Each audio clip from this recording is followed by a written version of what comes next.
یہ ہے ہماری سوچ۔ امیر المجاہدین سے کراچی کی پریس کانفرنس میں سوال کیا گیا پریس کلب پر کہ اگر آپ کتنا سمجھتے کہ آپ کو کتنی سیٹیں مل جائیں گی 18 کے الیکشن؟ آپ نے فرمایا اگر ہمیں ایک بھی نہ ملے۔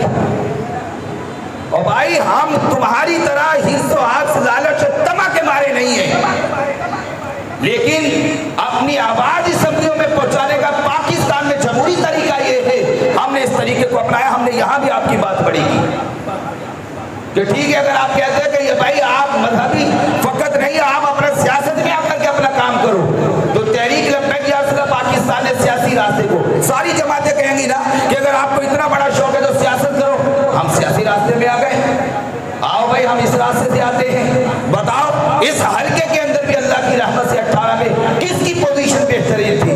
لبیک، تحریک لبیک یا رسول اللہ پاکستان، الحمدللہ۔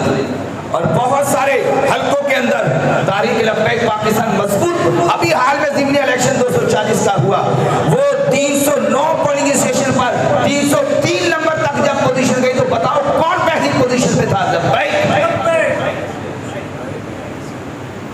مگر کوئی بات نہیں، اس طرح کے آپ ظلم کر رہے ہیں کب تک آخر؟ اور آج انجام سب کا سب کے سامنے ہے۔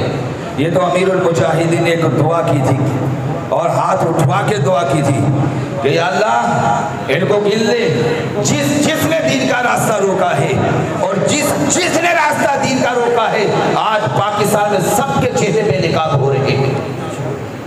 لیکن ان ساری صورتحال، بگڑی ہوئی صورتحال کا حل ایک ہی ہے کہ آپ حضور کے چمکتے دین کے ساتھ کھڑے ہو جاؤ۔